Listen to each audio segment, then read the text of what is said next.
Hey guys, welcome to the UPSC mentor.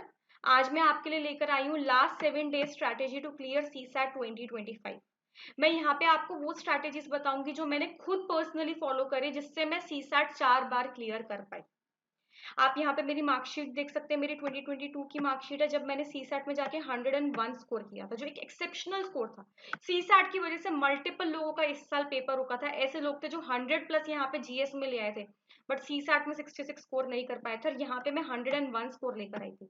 तो मैं इस तरीके की इस वीडियो में आपको स्ट्रेटेजीज बताऊंगी कि मैंने लास्ट 7 डेज में क्या किया था अपने इस 2022 के अटेम्प्ट में। सिमिलरली आप मेरा 2023 की मार्कशीट देख सकते हैं। यहाँ पे मैंने 80 स्कोर किया था। ये जो था जेई लेवल का सीसैट बोला जा रहा था कि जेई एडवांस लेवल का सीसैट है। यहाँ पे भी मैंने वही सेम स्ट्रैटेजी फॉलो की थी जो मैंने 2022 के पेपर में फॉलो करी, और जो मेरे बाकी के 2 अटेम्प्ट्स थे वहां पे भी मैंने वही स्ट्रैटेजीज फॉलो करी थी। मैंने हर बार अपनी सीसैट में स्ट्रैटेजी सेम रखी, और हर बार इस स्ट्रैटेजी ने मुझे हेल्प किया कि मैं सीसैट जाके इजिली अपना पेपर में क्लियर कर पाऊँ। तो इससे ये बात तो क्लियर होती है कि हाँ ठीक है, मेरी सीसैट की जो स्ट्रैटेजी है वो फुल प्रूफ स्ट्रैटेजी है, जिससे मैं हर बार पेपर में जाके सीसैट क्लियर कर कर आई हूँ। यहाँ पे मैं आपको वो स्ट्रैटेजी बताऊंगी, बहुत शॉर्ट में बताऊंगी, ताकि आप लोग 2x की स्पीड पे भी अगर वीडियो को चला के देखें तो आपके बस 4 से 5 मिनट लगेंगे। देखिए, सबसे पहली स्ट्रैटेजी मेरी क्या थी कि मैं पूरा एक दिन अलॉट करती थी लास्ट 7 डेज में से, जिसमें मैं बस और बस सीसैट किया करती थी। एक दिन आपको अलॉट करना है। अब जो आपके आखिर के 7 दिन बचे हैं, उसमें मैं क्या करती थी, मैं ये चीज करती थी कि मैंने अपने सारे जो मेरी नोट्स बने होते थे सीसैट के, मैं उन्हें एक बार रिवाइज कर लिया करती थी। मैं कोई भी क्वेश्चन सॉल्व नहीं कर रही हूँ इस टाइम पे। जो क्वेश्चनिंग सॉल्व करने का टाइम होता था ना, वो मैंने पहले कर लिया। पहले जब मैं 2-3 महीने से तैयारी कर रही थी, मैंने सारी सॉल्विंग कर ली वहां पे। अब मैं कोई भी न्यूमेरिकल सॉल्व नहीं कर रही हूँ। यहाँ पे बस और बस मैंने अपने सारे नोट्स एक बार देख लिए। इससे मुझे ये बात इंश्योर हो गई कि ठीक है, जो भी मैंने पीवाईक्यूज भी वहां पे अपने नोट्स में लिखे हुए हैं कि ठीक है, मैंने पीवाईक्यू सॉल्व कर रखा है। मैंने एक बार देख लिया कि हाँ ठीक है, मैं इस क्वेश्चन को मैंने देखा, अब मैंने अपने दिमाग में सोच लिया कि हाँ ठीक है, इस तरीके से सॉल्व होगा। मुझे पता चल गया कि हाँ मुझे आता है इसे सॉल्व करना। मैंने यहाँ पे जो है इस चीज पे टाइम नहीं लगाया कि मैं ये देखूंगी कि अरे मैं पूरा सॉल्व कर रही हूँ। मैंने टाइम वेस्ट नहीं किया इस सब पे। अब बेसिक कैलकुलेशन सबको आती है, आप लोग भी पेपर में जाके कर लेंगे। बस ये देख लो कि हाँ फंडामेंटल्स क्लियर है या नहीं है, आ रहा है नहीं आ रहा उस चीज को सॉल्व करना। अब ये काम करते करते जो वो एक दिन होता था, मैं एक चीज और करती थी। आप सपोज करिए मैं नंबर सिस्टम वाला अपने सारे नोट्स देख रही हूँ कि ठीक है, कौन कौन से पीवाईक्यूज आए थे, मैं इन पीवाईक्यूज को सॉल्व कर पा रही हूँ नहीं कर पा रही, यहाँ पे मैंने क्या क्या फॉर्मूलाज लिखे हुए थे। मैं एक फॉर्मूला शीट बना लिया करती थी। आप देख सकते हैं, ये होती थी इस तरीके की मेरी फॉर्मूला शीट। यहाँ पे जो है जितने भी इंपॉर्टेंट फॉर्मूलाज होते थे जो मुझे अपने पूरे रिवीजन में मिलते थे, मैं इस तरीके से एक शीट पे लिखती जाती थी। आप ये पूछेंगे कि मैंने इस तरीके से हाफ शीट क्यों ली। देखिए, इसका एक रीजन ये होता है, हाफ शीट लेने का रीजन ये आपके मेंटल सेटिस्फैक्शन के लिए होता है। आपको ये लगेगा कि ठीक है, मुझे कम रिविजन करना है। जब आपके लिए इस तरीके से फुल पेज होगा अगर, तो आपको पेपर में जाके ये चीज लग सकती है, अरे बहुत ज्यादा रिवाइज करना है। वो जो बीच के आपके 2 घंटे होंगे पेपर 1 और पेपर 2 के बीच में, अगर आपके पास इस तरीके की हाफ शीट्स होंगी और बस आपको ऐसी 4 से 5 शीट्स रिवाइज करनी है, तो एटलीस्ट आपको इस बात का कॉन्फिडेंस होगा कि देखो मुझे बहुत कम रिविजन करना है, बस ये काम मेरा आधे घंटे में पूरा हो जाएगा। अभी देखिए, यहाँ पे जो मैंने लिखा, इस लिखने का एक फायदा और ये होता है कि जब भी हम कोई भी चीज स्क्रिबल करते हैं पेपर के ऊपर, जब आप लिखते हैं वो चीज आपकी मेमोरी में और जल्दी जाती है। लिखने का हमेशा ये एडवांटेज होता है। तो आप में से जो भी लोग लिखने को अवॉइड कर रहे हैं, आप लोग इस तरीके से शीट्स बनाएंगे ना, तो आपके माइंड में फॉर्मूलाज और जल्दी जाएंगे। और पेपर में जाके वो जो 2 घंटे का टाइम मिलता है बीच में, जीएस और सीसैट के बीच में, आपके लिए उस टाइम पे रिविजन करना इजी हो जाएगा। तो आप एटलीस्ट इस बात को लेके इंश्योर हो जाएंगे कि अरे ऐसा कोई फॉर्मूला तो नहीं है कि वो फॉर्मूला अरे मुझे याद नहीं आ रहा, अरे अब आप ढूंढ रहे कहाँ पे लिखा है वो फॉर्मूला। पूरी फॉर्मूला शीट आपके सामने है, आप बस जल्दी जल्दी देख सकते हैं। पेपर में जाके ये नहीं होगा अरे किसी फॉर्मूला की वजह से क्वेश्चन छूट गया।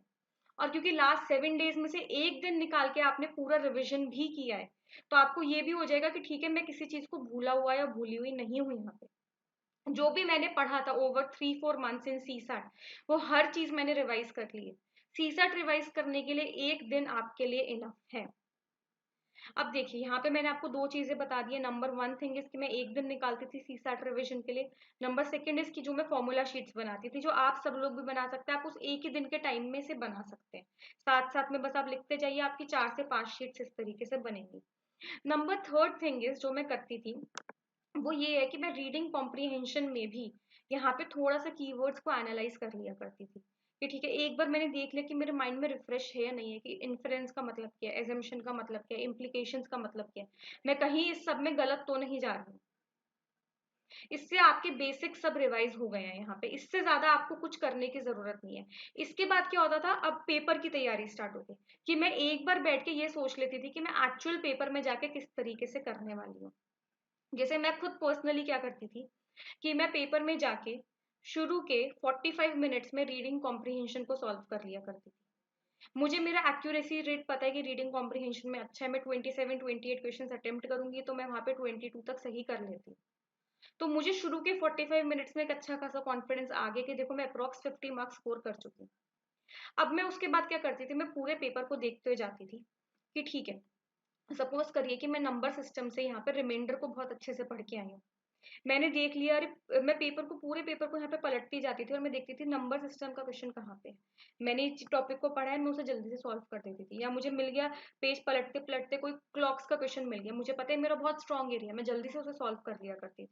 या मुझे यहाँ पे कोई नंबर सीरीज पे कोई क्वेश्चन मिल गया, मुझे पता है मैं सीरीज को सॉल्व कर लेती हूँ। इस तरीके से आपके खुद के अपने अलग एरियाज हो सकते हैं, वो आपको अपने लिए आइडेंटिफाई करना है कि मेरे कौन से एरियाज है जो मेरे स्ट्रेंथ है, जहां से मेरे गलती करने के चांसेस बहुत कम होते हैं और मैं बहुत जल्दी इसका आंसर निकाल लेता हूँ। तो अब उस तरीके से सोचिए, मैं खुद अपने एरियाज को आइडेंटिफाई कर लेती थी। वो जो 7 दिन की मेरी स्ट्रैटेजी थी, उस एक दिन में मैं ये काम भी करती थी कि ठीक है, ये मेरे प्रायोरिटी एरियाज हैं, मैं सबसे पहले पेपर में जाके इनके क्वेश्चंस को देख लूंगी और इनको सॉल्व कर दूंगी। इससे क्या होता था, एटलीस्ट मुझे बाद में गिल्ट नहीं होता था कि अरे देखो मुझे ये क्वेश्चन तो आता था, बट मैं टाइम की कमी की वजह से इस क्वेश्चन को देख ही नहीं पाई। अभी मैंने पूरा पेपर एक बारी में पूरा पलट लिया है, अब मुझे पता है यहाँ पे कौन कौन से ऐसे क्वेश्चन है जो मुझे आते हैं। एटलीस्ट आते हुए क्वेश्चन मेरा कोई छूटेगा नहीं, या कोई गलत नहीं होगा यहाँ पे। मैंने इस बात को इंश्योर कर लिया है और आपको भी इस बात को इंश्योर करना है पेपर में जाके। अब सेकेंड राउंड में मैं यहाँ पे क्या कर रही हूँ, मैं अब वो क्वेश्चंस देख रही हूँ जहाँ पे मुझे थोड़ा बहुत डाउट है, मुझे लग रहा है अगर मैं थोड़ा देखूंगी, मैं थोड़ी मेहनत करूंगी तो हो सकता है मैं 2-3 मिनट में कर लूँ। ऐसे मेरे 7 to 8 क्वेश्चंस निकल जाते थे सेकेंड राउंड में अपने, फिर मैं उनको सॉल्व कर लेती थी। और बाकी के जो क्वेश्चंस होते थे वो अप्रॉक्स ऐसे होते थे जो मुझे नहीं आ रहे होते थे।